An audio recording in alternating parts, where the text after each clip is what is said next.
Hello aspirants, কেমন আছো তোমরা সবাই? আশা করি ভালো আছো। যদি না থাকো, আজকে একটা এমন প্রশ্নের উত্তর তোমাদের জন্য নিয়ে এসেছি যেটা শুনলে কিন্তু সবার মন খুশি হয়ে যাবে। তোমরা প্রত্যেকেই গ্রুপে বলো, কমেন্টে বলো, সমস্ত জায়গাতেই জানতে চেয়েছো যে স্যার, আমরা তো রেলওয়ে গ্রুপ ডির ফর্ম ফিল আপ করছি, এর জন্য সেফেস্ট জোন কোনটা বা রেড জোন কোনটা, কোথায় ফর্ম ফিল আপ করলে আমাদের চাকরিটি হয়ে যাবে পাকা, সেই বিষয়ে আমি তোমাদেরকে প্রতিটা পয়েন্ট জানিয়ে দেব আজকে, একদম গোড়া থেকে শেষ পর্যন্ত ভিডিওটা দেখো। ঠিক আছে, দেখে নাও। প্রথমে যেটা আমি বলি তোমাদেরকে, সেটা হলো সেফ জোনের কথা। কিন্তু আজকে আমরা অ্যানালিসিস করব যে কোনটা সেফ জোন, কি বিষয়ে সেফ জোন, সেটা কিন্তু আজ আমরা দেখব। ঠিক আছে, কিন্তু তার আগে আগে দু চারটে বেসিক জিনিস যেগুলো ছেলেপুলেরা ভুল করতেই থাকে সেটা আগে জেনে নাও। যেটা হচ্ছে আমাদের অ্যাপ্লিকেশন কবে থেকে স্টার্ট হয়েছে, সেটা হচ্ছে 23শে জানুয়ারি 2025 থেকে। ক্লিয়ার হয়ে গেছে কিন্তু। Next, last date for application in online কত না 22/2/2025, অর্থাৎ 22শে ফেব্রুয়ারি 2025 সালে কিন্তু লাস্ট ডেট অফ অ্যাপ্লিকেশন। প্রত্যেকটা জিনিসকে পজ করে করে তোমরা স্ক্রিনশট নেবে, মনে থাকবে। চলো, last date for fee payment, অর্থাৎ আমরা যখন মানে ফর্ম ফিল আপ করি তখন তো আমাদেরকে একটা ফি দিতে হয়। যে ফিটা রেলওয়ের ক্ষেত্রে তোমরা আবার কি পেয়ে যাও, রিটার্ন পেয়ে যাও। যেমন ইউআরদের জন্য 500 টাকা, তারা 400 টাকা রিটার্ন পাচ্ছে, হ্যাঁ কি না? এসসি এসটি উমেনরা যারা 250 টাকা দিয়ে ফর্ম ফিল আপ করবে তারা আবার গোটাটাই রিটার্ন পাবে। তাই ব্যাংকিং যে ডিটেলস একদম সঠিক করে ফিল আপ করবে। ওকে, আর এই রিটার্নটা কখন পাবো স্যার? না যখন তোমরা পরীক্ষার হলে যাবে। অর্থাৎ পরীক্ষায় বসলাম না, অথচ মনে করলাম বাড়িতে বসে বসে আমার টাকাটা ফেরত চলে আসবে, ওই গল্পটি করবে না, পরীক্ষায় কিন্তু বসতেই হবে। ক্লিয়ার? এরপরে তোমাদের যেটা সব থেকে যেটা হয়, যেটা একটা অ্যাসপিরেন্টের জন্য সব থেকে ইম্পর্টেন্ট পয়েন্ট, যে ওখানে না আমার নামটাতে না মনে হচ্ছে কিছু একটা মিস্টেক করেছি, আমার অ্যাড্রেসটা কিছু একটা মিস্টেক করেছি। তো এই যে লাস্ট ডেট ফর কারেকশন, আমি বারবার বলি এইটা না যতই ইম্পর্টেন্ট হোক, এই দিনটাতে যেন না আসতে হয় বাবুরা। ঠিক আছে, একদম যখন ফর্ম ফিল আপ করবে না, ধরে ধরে করবে, প্রত্যেকটা পয়েন্টকে দুবার তিনবার করে চেক করবে, তাতে তোমার নামই কেন না হোক। প্রত্যেকে জানো তো, আমরা মনে করি অনেক সময় যে সব থেকে নাকি কঠিন জিনিসটা ভুল হয়, না, সহজ জিনিসও ভুল হয়। তোমার অ্যাড্রেসে মিস্টেক থাকে, তোমার নামে মিস্টেক থাকে, তোমার ডেট অফ বার্থে মিস্টেক থাকে, দুটো জিনিস সঙ্গে করে নিয়ে যাবে সব সময় যখন ফর্ম ফিল আপ করবে, তাতে সেটা রেলওয়ে হোক বা অন্য কোথাও। এক হচ্ছে তোমার অ্যাডমিট কার্ড অফ মাধ্যমিক এবং আধার কার্ড, মনে থাকবে।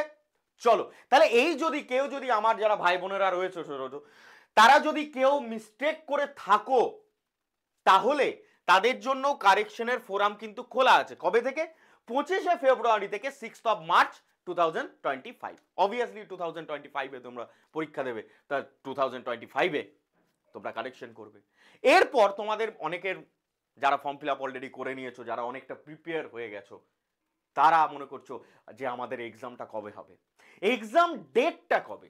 না, এক্সাম ডেট সম্পর্কে কিন্তু এখনো পর্যন্ত কোনো সঠিক ইনফরমেশন আমাদের কাছে নেই। ওকে, তবে মে জুন অথবা সেপ্টেম্বর অক্টোবর করে তোমাদের হতে পারে। যখনই আসবে বন্ড স্টাডি আছে, প্রথমে সবার প্রথমে বন্ড স্টাডি তোমাদেরকে কিন্তু জানিয়ে দেবে যে রেলওয়ের এক্সাম কবে হচ্ছে। আর শুধু রেলওয়ে কেন, শুধু রেলওয়ে কেন, প্রত্যেকটা এক্সামের যে নোটিফিকেশন আমরা প্রথমে আনি না, আনি কি আনি না? তাহলে সেইটার জন্য ওই দাদাকে একটা, এই ভিডিওটাকে একটা লাইক করে দাও, শেয়ার করে দাও, সবার কাছে পৌঁছে দাও। কারণ এরপরে তোমাদের একটা খুব ইম্পর্টেন্ট পয়েন্ট নিয়ে আমি আলোচনা করব। সেটা কি না, অনেকে আমাকে কমেন্ট করে, আমাকে ফোন করে, আমাকে পার্সোনালি ফোন করেছে যে স্যার, আমরা যে জোনে ফর্ম ফিল আপ করবো সেই জোনেই কি আমাদের পরীক্ষা দিতে যেতে হবে? এটা মোস্ট ইম্পর্টেন্ট ডাউট, এটা সব থেকে ইম্পর্টেন্ট ডাউট। তো দেখো, মোস্ট ডাউটেড পয়েন্ট যেটা, সেটা হচ্ছে আমি যে জোনে, ধরো কারুর বাড়ি কলকাতা, সে করেছে কোনো জায়গায়, ধরো ব্যাঙ্গালোরে ফর্ম ফিল আপ করেছে, তাকে কি ব্যাঙ্গালোর যেতে হবে পরীক্ষা দিতে? না, একদমই না।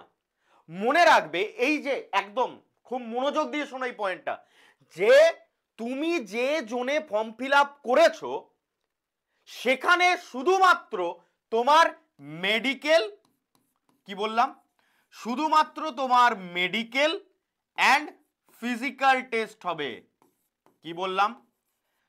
ফিজিক্যাল টেস্ট হবে। কোথায়? মেডিকেল অ্যান্ড ফিজিক্যালটা কোথায় হবে না, যে জোনে তুমি ফর্ম ফিল আপ করেছো, আমি বাংলাতেই লিখে দিচ্ছি, যে জোনে তুমি অর্থাৎ তোমরা ফর্ম ফিল আপ করেছো, মনে থাকবে কি মনে থাকবে না এটা লিখে নাও, এটাও লিখে নাও। ওকে, এবার তাহলে রিটিন এক্সামটা কোথায় হবে? রিটিন এক্সাম হবে তোমার নিয়ারেস্ট কোনো সেন্টারে, বা সিবিটি 1 যেটাকে আমরা বলি, সিবিটি 1, অর্থাৎ তোমাদের তো একটাই সিবিটি 1। তো এই যে সিবিটি 1 এক্সামটা সেটা কোথায় হবে স্যার? সেটা হবে তোমাদের নিয়ারেস্ট, যে নিয়ারেস্ট, আমি শুধু নিয়ারেস্ট লিখেই ছেড়ে দিলাম, যে নিয়ারেস্ট প্লেস রয়েছে যেখানে এক্সাম দেয়া যেতে পারে।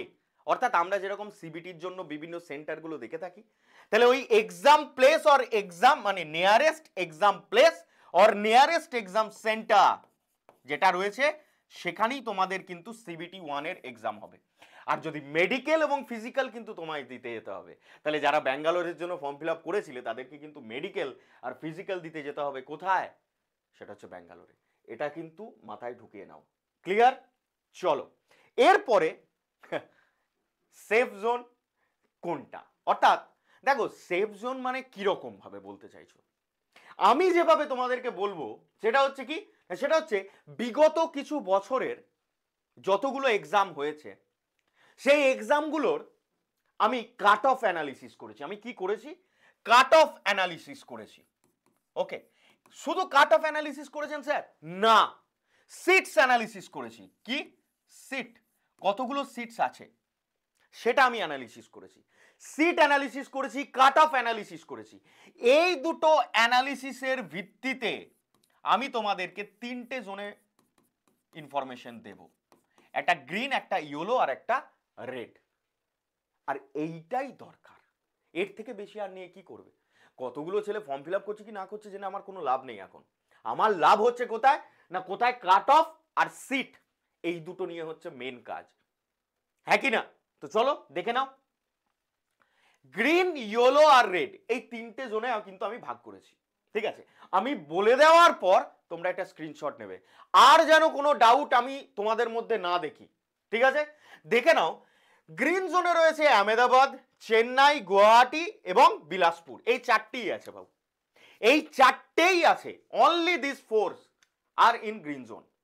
ঠিক আছে, কারণ আমি যখন দেখলাম বিগত কিছু বছরের অ্যানালিসিস, আমি যখন দেখলাম এবং করলাম নিজে থেকে, যে এখানে কিরকম কি কাট অফ যাচ্ছে, কিরকম কি সিট সংখ্যা ওরা নিচ্ছে, তো সেই অনুযায়ী আমি তোমাদের এখনই বলে দিচ্ছি যে আহমেদাবাদ, চেন্নাই, গুয়াহাটি আর বিলাসপুর এই 4টের থেকে সেফ জোন আর নেই।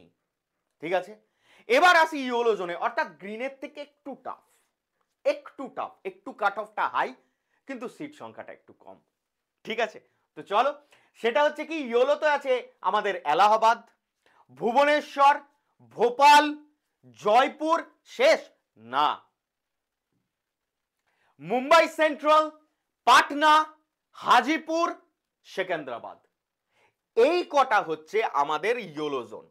তাহলে কি কি? এলাহাবাদ, ভুবনেশ্বর, ভোপাল, জয়পুর, আর কি কি? মুম্বাই সেন্ট্রাল, পাটনা, হাজিপুর, সেকেন্দ্রাবাদ, এই কটি হচ্ছে তোমাদের ইয়েলো জোন। চিন্তা করার কোনো কারণ নেই, এটা তোমরা পেয়ে যাবে আমাদের বন্ড স্টাডির টেলিগ্রাম চ্যানেলে। এটা তোমরা, এই যেটা আমি নিজে হাতে লিখে তৈরি করেছি, এটা তোমরা পেয়ে যাচ্ছ বন্ড স্টাডির টেলিগ্রাম চ্যানেলে। ঠিক আছে, সুতরাং একদম চিন্তা করবে না, আমি গোটাটাই ওখানে দিয়ে দেবো। ঠিক আছে, এবার চলে এসো সব থেকে dangerous zone, red zone. Red জোনে কি কি রয়েছে? কলকাতা, শুধু কলকাতা আবার না, ইস্টার্ন কলকাতা, সাউদার্ন কলকাতা, দুটোই। তাহলে ইস্টার্ন কলকাতা, সাউদার্ন কলকাতা একদম মোস্ট রেড জোনে আছে। ঠিক আছে, সিট সংখ্যাও যেমন একটু বেশি, কাট অফ সেরকম ভাবে হয়। ধরো এই দুটোতে যদি আমি এখানে 70 হয়, এখানে 80 হয়, এখানে 95 কাট অফ, কোনো ছাড় নেই ভাই। ঠিক আছে, এখানে আছে তাহলে ইস্টার্ন কলকাতা, সাউদার্ন কলকাতা, আজমের, ব্যাঙ্গালোর, আর রাঁচি, চণ্ডীগড়, নিউ দিল্লি। ঠিক আছে, এরা রয়েছে কোথায়? রেড জোনে। এবার তাহলে তোমরা পেয়ে যাবে, এটা গোটাটাই পেয়ে যাবে। এবার তোমাদেরকে আমি একটা ছোট্ট মতো প্রশ্ন করতে চাই। সেই প্রশ্নটা কি স্যার? আচ্ছা, এই যে সেফ জোন, এই যে রেড জোন, এই যে ইয়েলো জোন, গ্রিন জোন, এসব সম্পর্কে কি তোমরা একাই জানো? যারা এই ভিডিওটা এই মুহূর্তে দেখছো শুধুমাত্র তোমরাই জানো? সবাই জানে, বা সবাই যখন এই ভিডিওটা হাতে পেয়ে যাবে সবাই জেনেও যাবে, যাবে না? সবাই জানবে। সেই মতো করেই তো তোমাদের ফর্ম ফিল আপটাও তারা করবে। সুতরাং তুমি একা যদি মনে করো যে আমি সেফ জোনে ফর্ম ফিল আপ করছি, এটা কিন্তু ভুল, এটা কিন্তু ভুল ধারণা। ঠিক আছে, সবাই সেফ জোনে গিয়ে যদি ফর্ম ফিল আপ করে তাহলে কাট অফ অটোমেটিক্যালি হাই হবে, কাট অফ অটোমেটিক্যালি হাই হবে। একটা কথা বোঝার চেষ্টা করো, সবাই যদি সেফ জোনে যায় যে আমরা সেফ জোনেই ফর্ম ফিল আপ করবো, আমরা ইয়েলো জোনেই ফর্ম ফিল আপ করবো, রেড জোনে কেউ যাবো না, তাহলে অটোমেটিক্যালি সেই সেফ জোন বা যে তোমাদের ইয়েলো জোন রয়েছে, গ্রিন জোন রয়েছে, তার কাট অফ কিন্তু অটোমেটিক্যালি হাই হতে হতে যাচ্ছে। সুতরাং এইটি মাথার মধ্যে কখনো ঢোকাবে না যে আমি না সেফ জোনে যদি ফর্ম ফিল আপ করি তাহলে আমি চাকরিটা পেয়ে যাব। এটা হয় না, সম্ভব না। এর জন্য দরকার, চাকরি পাওয়ার জন্য দরকার মেহনত, স্টাডি। আরে এইটা করাবে কে? এইটার জন্য আছি আমরা। গ্রুপ ডির চাকরি মানে পায়ে দেওয়ার দায়িত্ব কাদের? আমাদের। কেন বলছি এত জোর গলায়? কারণ আছে। কারণটা হলো chapter wise analysis, MCQ practice, PYQ করানো, সমস্তটা আমরা করাবো। কোথায় করাবো? আমাদের বন্ড স্টাডিতে। ইতিমধ্যে তোমাদের আরআরবি এনটিপিসি যে ফ্রি ক্লাসেস সেটা কিন্তু চলছে। শুধু ফ্রি ক্লাস করলে হবে না বাবুরা, কারণ সেখানে টপিক ওয়াইজ অ্যানালিসিস হচ্ছে না, চ্যাপ্টার ওয়াইজ অ্যানালিসিস আমি ওখানে করাচ্ছি না। কোথায় করাবেন স্যার? করাবো কোথায়? আমাদের তুফান এক্সপ্রেস ব্যাচ। কোথায়? তুফান এক্সপ্রেস যে ব্যাচ রয়েছে সেখানে। এই তুফান এক্সপ্রেস ব্যাচ আমাদের বন্ড স্টাডির যে অ্যাপ রয়েছে সেখানে তোমরা পেয়ে যাবে। বন্ড স্টাডি তোমরা কোথায় যাবে? প্লে স্টোরে যাবে, বন্ড স্টাডি লিখবে, সেখান থেকে চলে যাবে কোথায়? তুফান এক্সপ্রেস ব্যাচ, যেটা এনটিপিসি এবং আরআরবি দুটোর জন্য করানো হয়েছে। সেখানে আমি নিজে তোমাদেরকে 55 নম্বরের দায়িত্ব নিয়েছি। 55 কেন? তোমরা সবাই জানো এই যে আরআরবি গ্রুপ ডির এক্সাম, এখানে সায়েন্সের ইম্পর্টেন্সটা কোন জায়গায়। 25টি নাম্বার, 30 নাম্বার আছে রিজনিং থেকে, আর এই দুটোই আছে আমার আন্ডারে। তাহলে যদি ওই 55-র মধ্যে 55 পেতে হয়, এটা তো ইউটিউবে কিছু ফ্রি ক্লাস করে নিলেই হবে না, তোমাকে তো ভেতরে ঢুকতে হবে সাবজেক্টের। কারণ দেখতে পাচ্ছ সেফ জোন কোনটা, গ্রিন জোন কোনটা, ইয়েলো, সবাই তো এই জোন ওয়াইজই ফর্ম ফিল আপ করবে, এরা তো এর বাইরে চলে যাবে না রে বাবা, হ্যাঁ কি না? তাহলে তোমাকে এদের মধ্যেই কম্পিট করতে হবে। ওকে, আর এই ব্যাচটার প্রাইস কত স্যার? এই ব্যাচটার প্রাইস একদম ন্যূনতম 1599 টাকা। 1599 টাকায় এই ব্যাচ। ঠিক আছে, 1599। একটি কোড আমি তোমাদের দিয়ে দিচ্ছি, সেই কোডটা যদি তোমরা ইউজ করো এই প্রাইসটাও কমে হয়ে যাবে 1440। 1441 টাকা হয়ে যাবে 10 পয়সা। একটা কোড আছে, সেই কোডটা একটুখানি যদি ইচ্ছে থাকে, আর যদি কারো না থাকে সে 1599ও নিতে পারে। সেই কোডটা কি আমি সবার জন্য দিয়ে দিচ্ছি, সেটা হচ্ছে BS995। কি বললাম? BS995, bond study 995, 995। এই কোডটা যদি কেউ ইউজ করো তাহলে প্রাইসটা অটোমেটিক্যালি 1441 টাকা 10 পয়সায় চলে আসবে। এবার বাকিটা তোমাদের দায়িত্বে। যদি চাকরি পেতে হয় তাহলে আসতেই হবে, কিচ্ছু করার নেই। এখানে কে কি করবে বলো? আমি তোমাদের গাইডেন্স করতে পারি যে এটা গ্রিন জোন, এটা ইয়েলো জোন, এটা রেড জোন। সবাই কিন্তু এই জন্যই ফর্ম ফিল আপ করবে, তাই না? আর সবার শেষে একটা কথা বলবো, বন্ড স্টাডিতে যেমন করে তোমরা ভালোবাসা দেখিয়েছো, আগেও আশা করি সেরকম ভালোবাসা তোমরা দেখাবে। তাই ভিডিওটা প্লিজ সবাইকে শেয়ার করে দাও, লাইক করে দিও একটা, যদি তোমাদের মনে হয় ভিডিওটা ইনফরমেটিভ ছিল।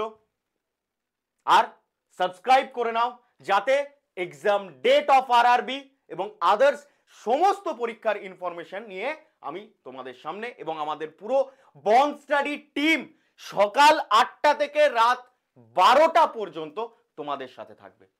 ঠিক আছে, সবাই ভালো থেকো, সুস্থ থেকো।